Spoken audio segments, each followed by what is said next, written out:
Nós vamos abrir a palavra de Deus na carta de Tiago, capítulo 4, versos 2 e 3. Carta de Tiago, capítulo 4, versos 2 e 3.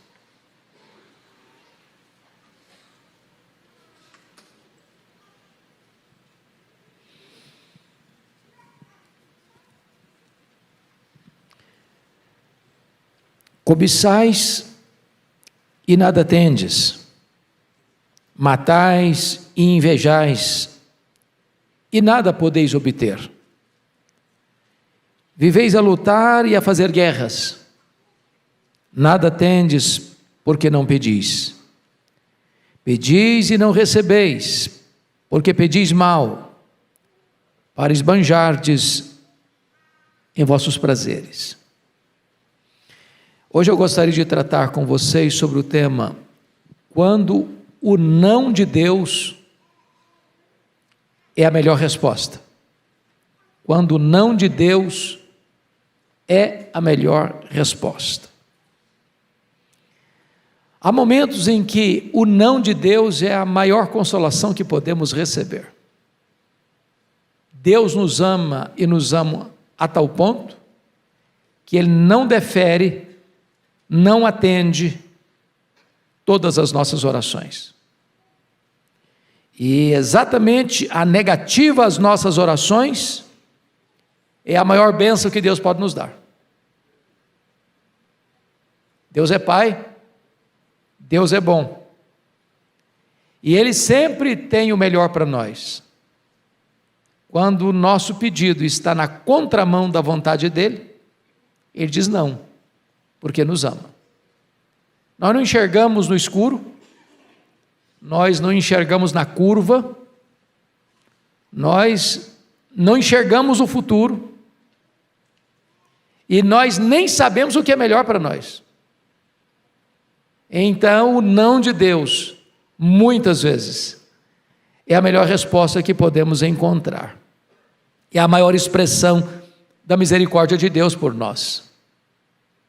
Josué Rodrigues, pastor presbiteriano e compositor cristão, disse que portas abertas e portas fechadas são a mesma coisa, se abertas ou fechadas por Deus.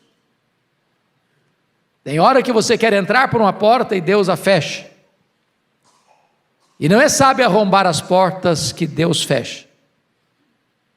Há momentos que Deus abre portas e por elas devemos entrar sem medo.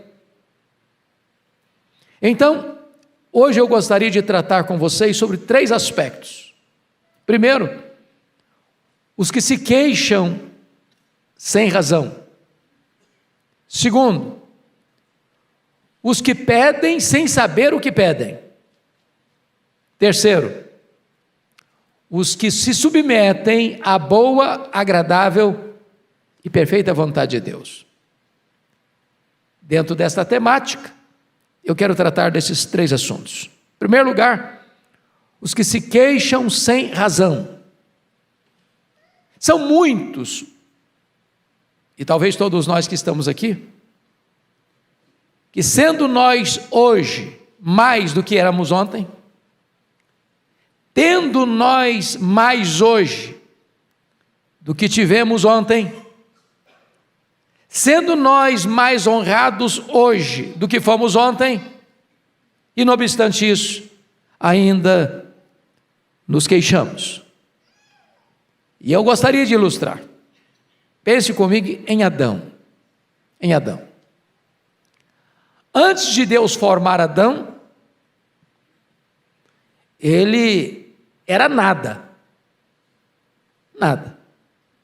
Depois, ele foi formado por Deus e se transformou numa estátua de barro. Então Deus soprou nas suas narinas e ele se tornou alma vivente. Colocou-se em pé e se tornou-se um homem, recebendo as maiores honras, a presidência da terra, dominando sobre todos os animais, a presidência dos ares, dominando sobre todas as aves dos céus, a presidência dos mares, dominando sobre todos os peixes do mar. De tal forma que, a despeito disso, nem Adão nem Eva estavam satisfeitos. Queriam mais. E o que queriam, na verdade? Queriam ser iguais a Deus. Então veja você, que tantas vezes a história do Adão é a nossa história. Anteontem, nada. Ontem, barro. Hoje, homem, tendo a presidência do ar, da terra e do mar. E ainda está insatisfeito. E ainda quer mais. E ainda quer ser igual a Deus. Portanto, ele estava descontente, sem qualquer motivo, sem qualquer razão. Mas me permita um segundo exemplo. Está escrito lá em 2 Samuel 7,8, acerca de Davi: tomei-te da malhada de trás das ovelhas, para que fosses príncipe sobre o meu povo, sobre Israel. Notem vocês que o texto não apenas afirma o lugar onde Deus pôs Davi, mas também o lugar de onde Deus tirou Davi. Deus o tirou de trás da malhada. Deus o colocou no trono. Se você olhar a sua história, de onde Deus tirou você? Onde Deus colocou você?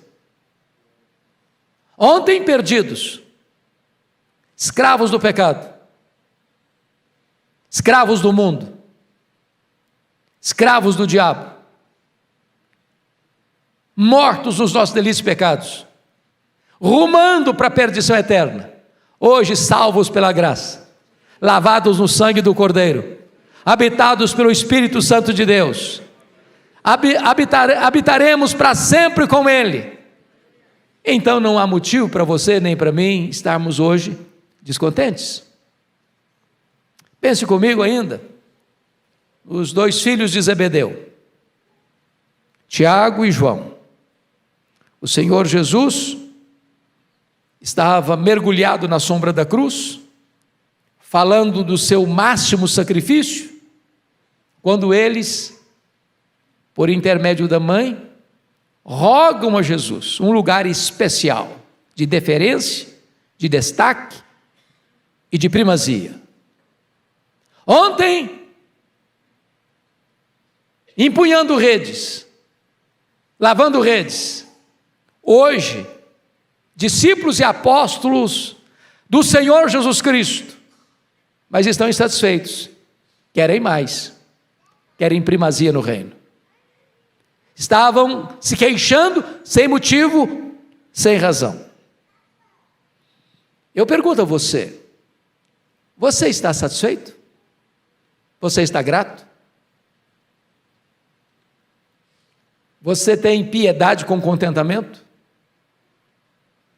Você se olha no espelho e agradece a Deus por aquilo que Deus fez na sua vida? Você está grato pela salvação? Você está grato porque está vivo? Você está grato porque tem um teto para morar, tem uma cama para dormir, tem roupa para vestir, tem comida sobre a mesa? Você está grato porque tem uma família? Você está grato porque tem amigos e irmãos? Você está grato porque você pertence à igreja do Deus vivo, coluna e baluarte da verdade? Você está grato porque tem ar nos seus pulmões? Porque seus olhos veem, seus ouvidos escutam, seus pulmões recebem ar, seu coração bombeia sangue e vida para o seu corpo? Você está grato? Nem você, nem eu, nesta noite, temos motivo de queixas ou para ingratidão. Mas vamos ao segundo ponto. Os que pedem sem saber o que pedem. Pedis e não recebeis, porque pedis mal. Então, quando pedimos mal, Deus indefere. Quando pedimos mal, Deus diz não.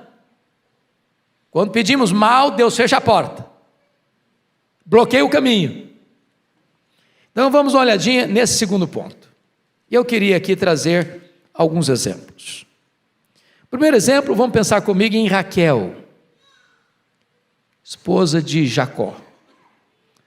A Raquel, e não obstante ser a esposa amada de Jacó, ela não tinha filhos, ela era estéril. A Lia tinha filhos.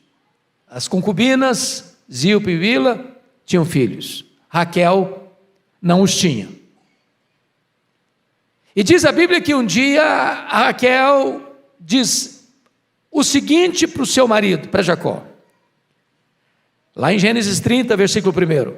Dá-me filhos, senão eu morrerei.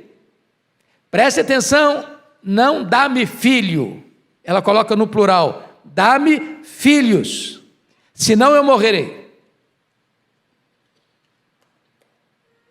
O que Jacó respondeu para ela? Os filhos só Deus os dá, e só Deus os pode dar. Os filhos são herança de Deus. Mas vejam você, que ela tinha o amor do marido, mas ela queria filhos, porque entendia que ela só podia viver se tivesse filhos. E o que acontece com ela? A sua oração foi atendida, seu pedido foi deferido, e ela teve José. Mas ela não se contentava em ter um filho, ela queria filhos, e já deu o diagnóstico: dá-me filhos, senão eu morrerei. E diz a Bíblia que então vem o segundo filho, atendeu o pedido, no plural, e na mesma medida que ela pediu filhos para viver, ao ter filhos, ela morreu no parto. Eu fico imaginando se Raquel soubesse que ao ter seu pedido atendido, achando que ao ter filhos ela teria razão para viver, porém ao ter filhos ela estaria selando a sua morte, se ela teria feito o pedido, se ela teria prazer em ter seu pedido deferido. Quantas vezes, meus irmãos, nós também não sabemos o que estamos pedindo, achando que o que vamos pedir vai nos dar vida, e o que estamos pedindo vai nos matar. Mas me permita um segundo exemplo. Vocês se lembram de Sansão? Sansão era um nazireu, consagrado desde o ventre. Sansão foi levantado por Deus para ser juiz, o único juiz de Israel que fez carreira solo. Sansão deveria libertar o povo de Israel das mãos perversas dos filisteus. Diz a Bíblia que um dia, ele caminhando por uma cidade, ele viu uma moça filisteia, e ao chegar em casa, ele disse para o seu pai: eu quero aquela moça para mim. Seu pai disse: não, filho, ela é filisteia, ela tem outros deuses, ela faz parte do povo que nos oprime, tem tantas moças em Israel. E ele respondeu: eu quero esta, porque só desta eu me agrado. E aí você vai encontrar que a derrocada de Sansão decorre do fato dele ter o seu pedido atendido.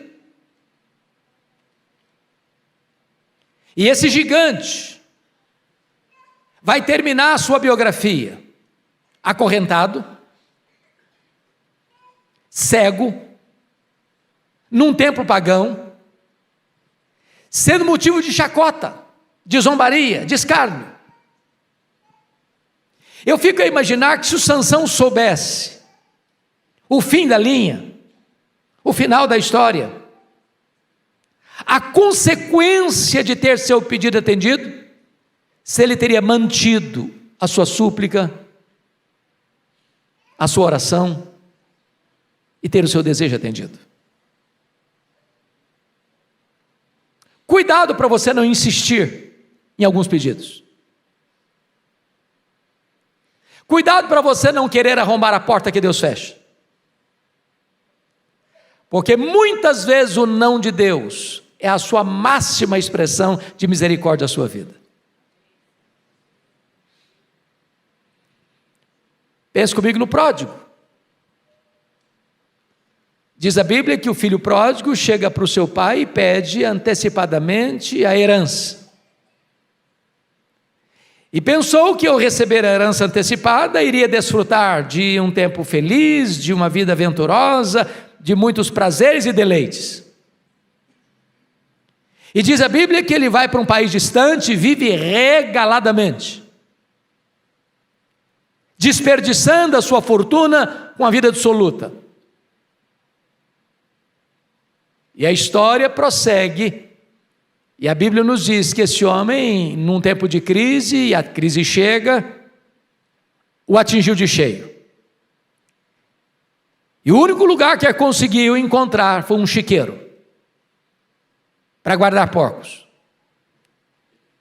Lá está aquele jovem, talvez magro, desfigurado, com roupas sujas, mal cheirosas, com a corneta dependurada no pescoço, colhendo os frutos do seu desejo.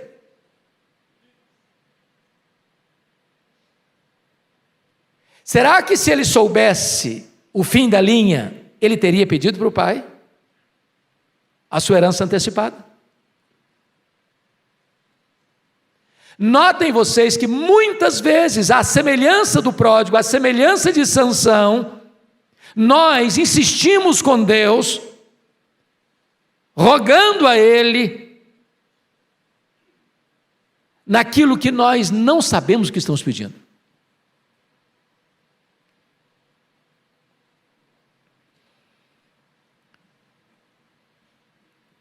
Notem mais, a Bíblia fala de Elias, depois de uma retumbante vitória no Monte Carmelo. Diz a Bíblia que o Elias recebe um recado da perversa Jezabel, dizendo para ele que assim como os profetas de Baal haviam sido mortos, que esse também seria o seu destino.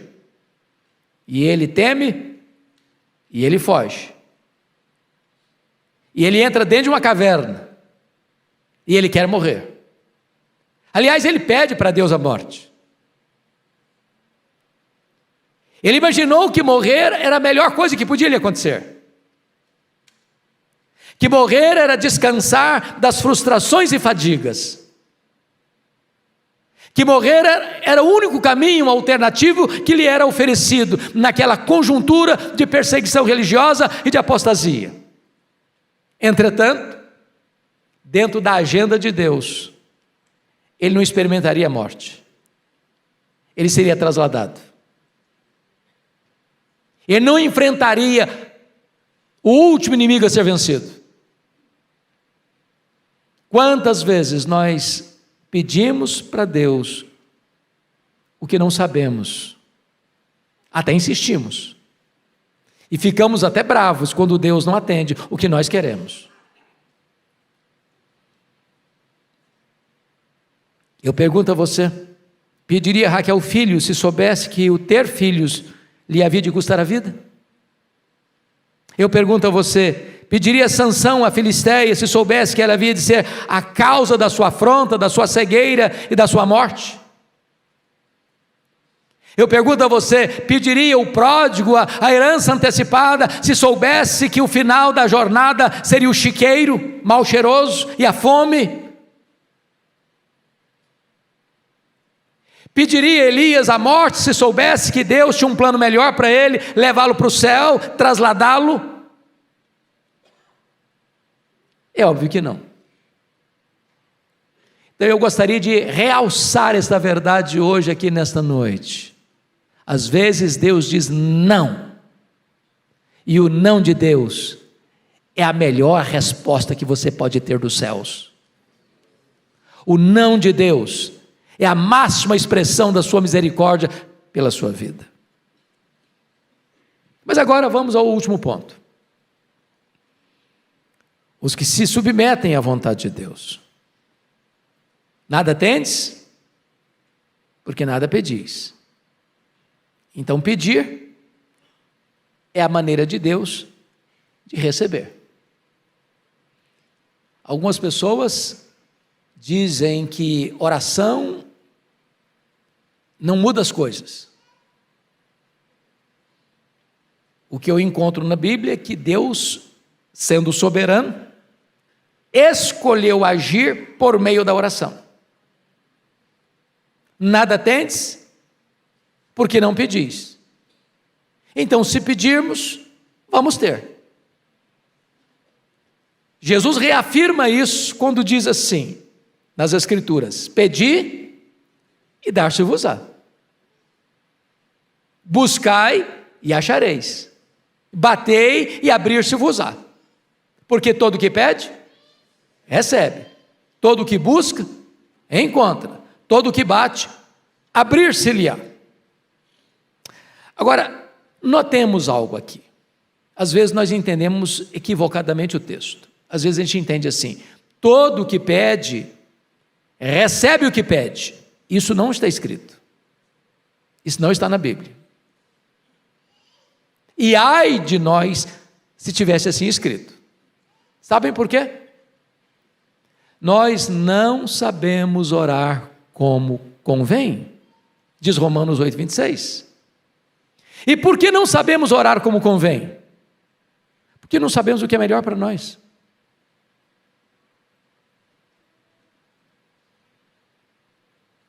O Senhor Jesus Cristo disse que nós, pais, mesmo gostando e amando os nossos filhos,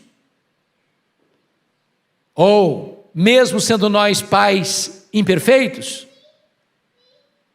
se um filho pede para nós um pão, nós não damos para ele uma pedra. Se um filho pede para nós um peixe, nós não damos para ele uma cobra, uma serpente. Se um filho pede para nós um ovo, nós não damos para ele um escorpião. Somos maus.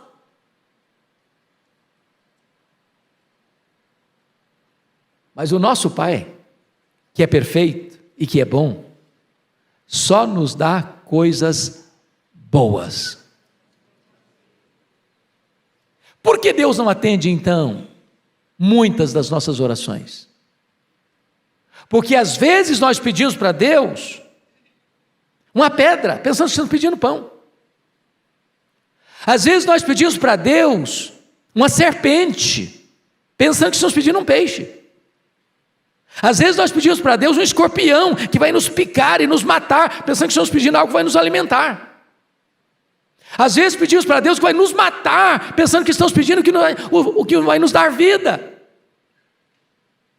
Submeta-se à vontade de Deus, porque ela é boa, agradável e perfeita.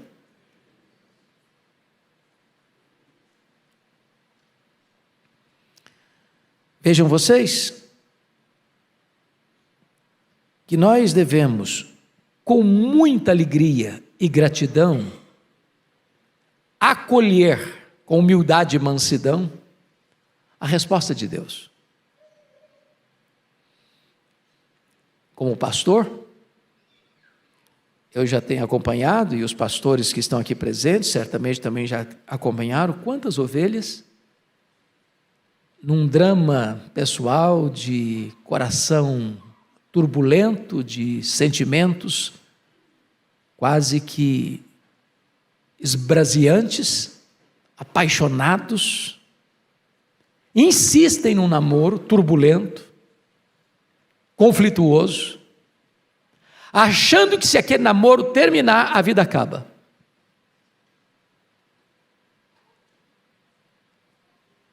E a pessoa chora, e a pessoa sofre, mas é melhor chorar uma semana ou um mês do que chorar a vida inteira. Deus que conhece lá na frente, Deus que conhece o futuro, Deus que tem o melhor, diz não, não, não. E nesse não de Deus está a sua misericórdia. Nenhum pai, nenhuma mãe atenderia um filho pequeno, dando-lhe uma faca afiada para brincar. O filho pode espernear, pode chorar, pode reclamar, pode bater o pé, e você diz não, não. Sabe por que não? Porque eu amo você, eu cuido de você. Eu sei que se você pegar essa faca afiada, você vai se machucar. Há coisas que você insiste com Deus, e Deus diz, não, eu não vou lhe dar, porque eu sei que se eu lhe der isso, você vai se machucar, você vai se ferir. O não de Deus é a sua melhor resposta. Por outro lado, irmãos, eu gostaria de encerrar dizendo o seguinte: eu não quero trazer uma mensagem apenas no aspecto negativo. Essa palavra tem um aspecto positivo, de você orar. Nada tendes, porque nada pedis, então é hora de pedir. É hora de pedir. Eu gosto de uma expressão do reverendo Augusto Nicodemos, quando ele diz o seguinte: oração é para fraco. É para fraco. Por que eu oro? Porque eu sou fraco. Sou dependente. Eu não sei cuidar de mim mesmo. Eu não sei o que é melhor para mim mesmo. Eu não sei fazer as melhores escolhas. Então você deve orar. Orar pelas grandes coisas, orar pelas pequenas coisas. Orar para começar o seu dia. Orar pedindo sabedoria. Orar para Deus abrir os seus olhos para você ver as portas que Ele está abrindo, as portas que Ele está fechando, porque portas abertas e portas fechadas são a mesma coisa se abertas ou fechadas por Deus. Orar para que Deus oriente você, qual escolha você vai fazer nos seus negócios, nos seus afazeres, nos seus estudos, nos seus empreendimentos, nos seus relacionamentos. Orar para Deus revestir você de poder, para Deus santificar a sua vida, para Deus abrir o seu entendimento, para compreender as Escrituras. Orar para Deus levantar você como um instrumento nas suas mãos, para você, ao abrir da sua boca, haja virtude, haja poder do Espírito Santo para você pregar. Orar e orar. Se nós temos um Pai que é o dono do universo, se nós temos um Pai que é o soberano Senhor da história, se nós cremos que o nosso Deus ouve oração, que Ele atende oração, que Ele responde oração, que Ele intervém na história, então você e eu temos a arma mais poderosa do mundo nas mãos, a oração. Sabe por quê? Porque a oração une a fraqueza humana, a onipotência divina, a oração une o altar da terra com o trono do céu, e quando a igreja ora, Deus responde e manifesta o seu poder da história. Nós estamos num mês, talvez dos mais decisivos da história dos mais de 500 anos na nação brasileira. A igreja de Deus precisa orar. Se o meu povo, que se chama pelo meu nome, se humilhar e orar e me buscar e se converter de seus maus caminhos, então eu verei dos céus, perdoarei os seus pecados e sararei a sua terra. Quando a igreja ora, o braço onipotente de Deus é acionado. Os planos do inimigo são desfeitos. A obra maligna é frustrada e a obra de Deus avança no poder do seu Espírito. Eu conclamo você, meu irmão, minha irmã, a nós nos levantarmos como povo de Deus, para buscarmos a Deus em oração, porque Ele é o Senhor da história, Ele é o Senhor da igreja, Ele é o Senhor do universo, Ele é o dono da nossa vida, e Ele responde às orações.